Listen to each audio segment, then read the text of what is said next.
right, hello class. So today we're going to actually do college algebra and we're going to be solving for radical equations. So this is our first equation, x square root of x plus 8 minus square root of x minus 3 equals 1.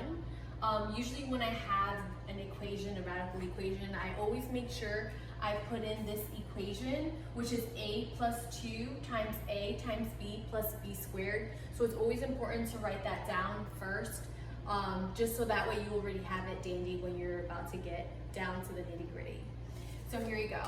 So first things first, we want to make sure that we solve for one radical first. So I always usually leave the higher one to the left, and I usually always bring the smaller one, which is like 3 is smaller than 8. So I always want to solve for that one, or just bring it over to the other side. So here we're going to do, in order to bring something to the other side, you have to do the opposite, which is addition.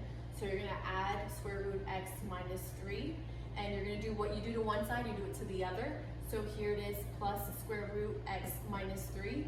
These cancel out, and you're left with square root x plus 8, which equals 1 plus square root x minus 3. Now, in order to get rid of the radical, what you have to do is square root it. So you're going to square it. So what you do to one side, you do to the other. So you're going to square this side, and here it cancels out. So what you're going to have is going to be x plus 8 equals 1 plus square root x minus 3. So squared. Now what we're going to do is, in order to solve for this part, we're going to use this equation. That's why I said it's always important to have this equation handy. So you're going to have, you're going to solve for, first you need to find your a, and you also need to find your b. So this is your a, which is the 1, and this is your b, which is the x minus 3, square root of x minus 3, and then with the squared. So here we're going to have, as our a, we're going to have 1, and our b is going to be square root x minus 3. So here we go. So a is 1, which is a, plus 2, multiplied by a, which is 1, multiplied by b, which is square root of x minus 3, plus, we don't even have enough space here, but I'll put it right here, plus b squared, which is square root x minus 3 squared. Now, the square root and the squared actually cancel out. So you're left here with 1 plus, well, 1 times 2 is 2. So we're going to put 2 here. And then we still have that square root x minus 3. And then here at the bottom, since this is canceled out, we're just going to have plus x minus 3 because this canceled out. Now what we're going to do, remember, you still have this x plus 8 here on the other side, so don't ever forget about this x plus 8. But we're going to put x plus 8 so you guys can see it equals, and here I'll just bring this down this way. I'm just copying it. So 1 plus 2 square root x minus 3 plus x minus 3. So here we have a 1 minus 3, which we can do because you do combine like terms.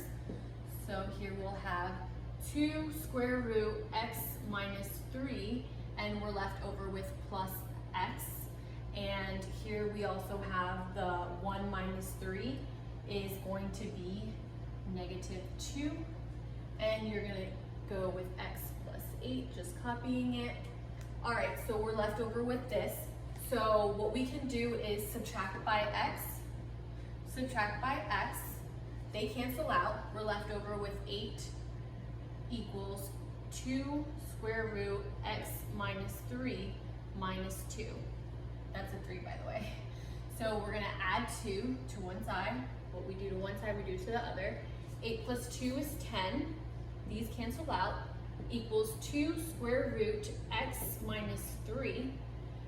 So we're going to divide by 2, because you have to divide by 2. 10 divided by 2 is 5. Put 5 equals square root x minus 3. Now, in order to solve for the square root or the radical, we're going to have to square it, and what you do to one side, you do to the other. So here's squared, 5 squared, so you cancel out. You're left over with x minus 3 equals this 5 times 5 is 25. So you're gonna have 25 equals x minus 3.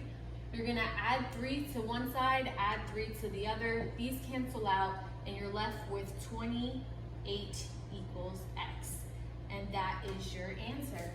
Congratulations, you just solved a radical equation.